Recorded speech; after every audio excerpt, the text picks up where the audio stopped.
কালনা ফেরিঘাটে পুনরায় কুমির দেখা গেছে।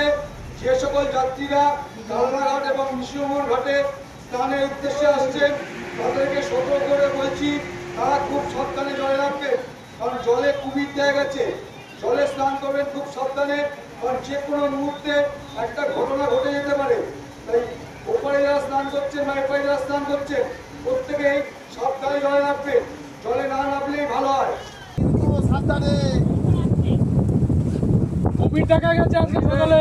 সাবধানে যা করবে সাবধানে করো, নিচে নামবে না, নিচে নামবে না, কুমির আসছে। আর কুমির এইদিকে এসছে।